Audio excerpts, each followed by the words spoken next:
Hey everyone, and welcome back for another deep dive. Yeah, always exciting to be back for another one of these. Today is, well, it's a little different than usual. I don't know if you noticed, but we're swapping out our usual mountain of sources for a single short story. Oh, interesting. Okay, so a deep dive into one single source. Exactly, and I think you'll agree this one is a real gem. We're stepping into the world of Edgar Allan Poe. Ooh, Poe. Always a good time, right? Full of suspense and a little bit of darkness. Exactly. He's a master of the macabre, so, we're in for some psychological thrills and chills with this one. His tale, The Spectacle. The spectacles. Okay. I'm intrigued already. What kind of journey are we in for? Okay, so just picture this. Our main character, a young man by the name of Anatole Nizer, and get this, Napoleon Bonaparte Froissart. Napoleon Bonaparte Froissart. Now that's a name. You sure he wasn't emperor in another life or something? Right. Trust Poe to come up with a name like that. Yeah. So, Napoleon, he's just inherited a fortune. A fortune. Well, everyone loves a good inheritance story. What's the catch? Of course, there's a catch. To get his hands on all that lovely money, he has to change his name. Change his name. From Napoleon Bonaparte Froissart. Let me guess. It's something simple, like John Smith. Even better, he has to become Simpson. Simpson. Poe definitely had a sense of humor, a name change, and a fortune. It's like he's setting the stage for a comedy of errors. What else does our dear Napoleon find himself mixed up in? Okay, well, it wouldn't be a Poe story without a dash of romance, would it? And let me tell you, this is not just a small dash. This is a whole heaping helping of romance. Our boy Napoleon becomes completely smitten with the woman he sees at the opera. Ah, the opera. A classic setting for romance, mystery, intrigue, and probably some good eavesdropping, too. Oh, definitely. And we're not talking a mild interest here. This is full-blown, love at first sight, head over heels, can't eat, can't sleep kind of obsession. Classic Poe, right? Intense emotions, a little bit of obsession thrown in there. He's really setting the stage for, I don't know, some interesting turns in the story, to say the least. What's this mysterious woman's name? She's a mysterious Madame Lalande. Madame Lalande. Okay, I'm already picturing her. Elegant, aloof, maybe with a hint of melancholy in her eyes. Oh, and she's definitely got that air of mystery about her. And Poe doesn't hold back when describing her beauty. She's described as divine, possessing magnificent proportions.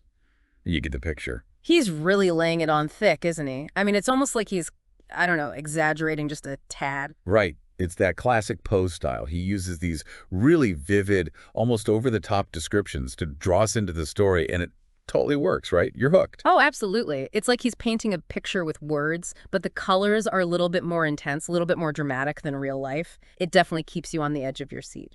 So, what happens next?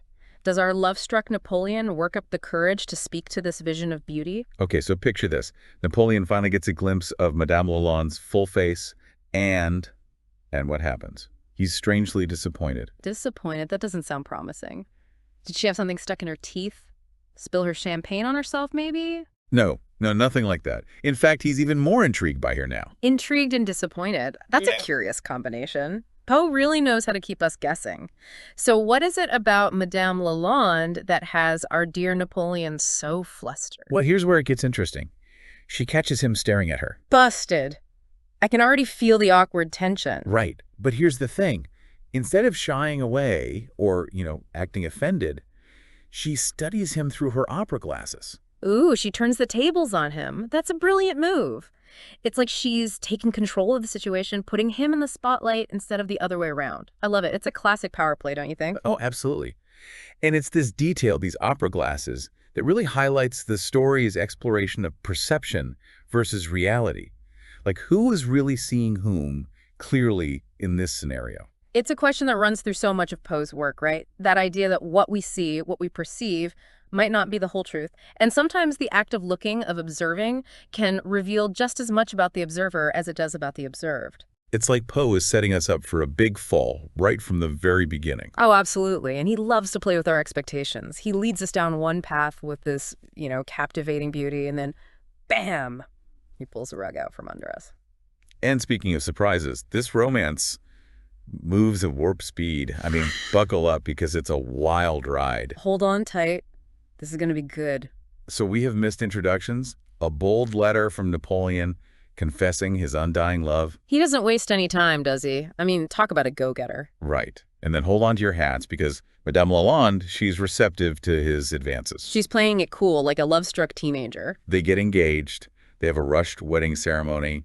They even escape into the night in a carriage. This is like a whirlwind romance on Fast Forward. It makes you wonder, did they ever even come up for air? It's Poe, right. He likes to keep things moving. And just when you think it can't get any weirder, guess what? What? Don't leave me hanging. They're on their way to meet Grandma. Grandma. Now that's an interesting twist. You know, Poe seems to love a good family drama, and grandmothers, especially in his stories, they always seem to bring a certain something to the table. Don't you think? Oh, definitely. There's often more to those grandmothers than meets the eye. Exactly. They often hold the key to some hidden truth or family secret. It's like Poe is about to pull back the curtain and show us what's really going on. But before we get there, we have to talk about those spectacles. Ah, yes. The spectacles. Remember those opera glasses that Madame Lalande used to get a good look at Napoleon? Exactly. Well, she gives him a pair as a wedding gift. Interesting. A wedding gift, huh? I mean, it's practical, I guess, if he needs help seeing, but it's also a little, well, strange, don't you think? Given the context. Oh, it's definitely significant. Yeah. And she makes him promise to wear them faithfully. A promise. Okay, Poe is laying on the symbolism with a trowel here. I'm starting to get a little nervous for our boy Napoleon. What happens when he finally puts those spectacles on? Well, he's expecting to see his beautiful bride in all her glory. Right. Makes sense. That's usually how looking at your spouse works, yeah. But what he sees instead is something completely different. Something shocking. Oh, boy. Here it comes. Poe's about to drop the other shoe. I can feel it. What does he see? He sees an old woman. An old woman. Wait a minute. I thought Madame Lalande was supposed to be young and beautiful. What's going on here? Poe describes her in all her, shall we say, aged glory.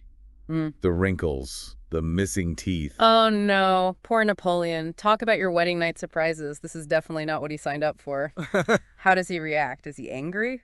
Horrified, ready to hop back in that carriage and head back to the opera. Well, it turns out his beautiful bride is actually his great-great-grandmother. His what? Great-great-grandmother. Okay, now that's just cold, even for Poe. How on earth did that happen? Great-great-grandmother. I mean, talk about a family reunion you weren't expecting, right? You can say that again. Okay, Poe, you definitely got us with this one. So how does this even happen? Spill the tea. What's the backstory here? Well, it's a classic case of mistaken identity, Poe style. It turns out there's a whole lot of family history that Napoleon wasn't aware of. Family secrets. Always a recipe for disaster, especially in a Poe story. Right. And remember how our dear Napoleon was so proud of his family name, his lineage? Well, it turns out things weren't quite as clear-cut as he believed. Oh, I bet. Pride comes before a fall, or in this case, a great-great-grandmother. So who is this Madame Lalande, really? And what was she doing with a young beauty like Stephanie at the opera? Okay, so get this. Madame Lalande, she was a widow, childless, and desperate to find an heir. Okay, that tracks. She needed someone to inherit the family fortune. Right. Makes sense. Exactly. So she traveled to America with her younger relative, a certain Madame Stephanie Leanne. Wait, Madame Stephanie Lalande, as in the stunning beauty from the opera. The one and only. Turns out she was the real deal, the true beauty that caught Napoleon's eye. But because of his, shall we say, less than perfect vision? And let's not forget that oversized ego, am I right? Oh, absolutely. His vanity played a huge part in all of this. He was so blinded by his desire for a young, beautiful bride that he completely fell for Madame Lalande's scheme. And can we just take a moment to appreciate how brilliantly Poe uses the opera house as the setting for all of this?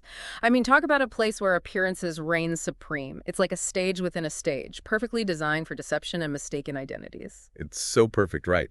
The dim lighting, the costumes, the heightened emotions, it all adds to the air of mystery and illusion. It's no wonder Napoleon was so easily fooled. Exactly. Poe was a master at using setting to enhance the atmosphere of his stories, to create that sense of unease, of suspense. You never know what's lurking beneath the surface. And in this case, what was lurking beneath the surface was a great-great-grandmother. But you know what I find really interesting about all of this? What's that? It's how Poe uses this completely absurd situation to comment on societal norms, especially around things like beauty, age, and marriage. He's always got something to say, doesn't he? Always lurking beneath the surface of those creepy tales. Right. Like, here we have Napoleon, completely fixated on youth and beauty, ending up married to a woman old enough to be his, well, you get the picture. It's almost too perfect. Talk about irony. Right. And it really highlights the superficiality of his desires.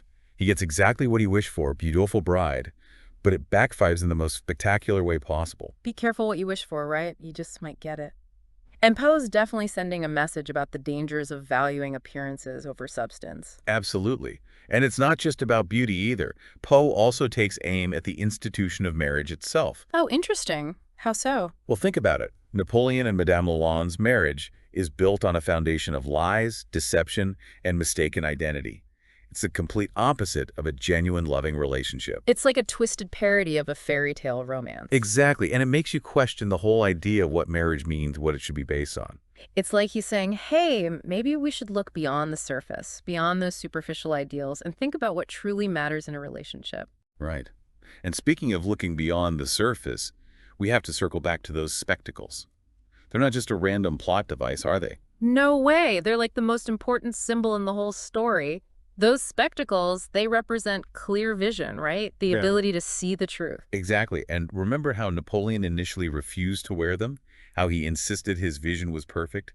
It just goes to show how easily we can blind ourselves to reality, especially when our ego gets in the way. Oh, absolutely. We all have those blind spots, those things we don't want to see or admit to ourselves. And Poe's reminding us that sometimes we need to take a step back, put on a new pair of glasses, and really examine the world around us. Yeah. To challenge our own perceptions and be open to the possibility that we might not have all the answers. That's a powerful message and one that feels incredibly relevant today, don't you think?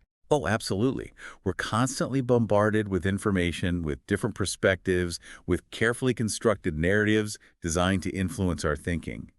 It's more important than ever to develop those critical thinking skills, to question what we see and hear, and to be willing to adjust our own lenses when necessary. To acknowledge that we don't always have the full picture, and to be open to changing our minds when presented with new information. Exactly. And I think that's what makes Poe's work so timeless and so thought-provoking.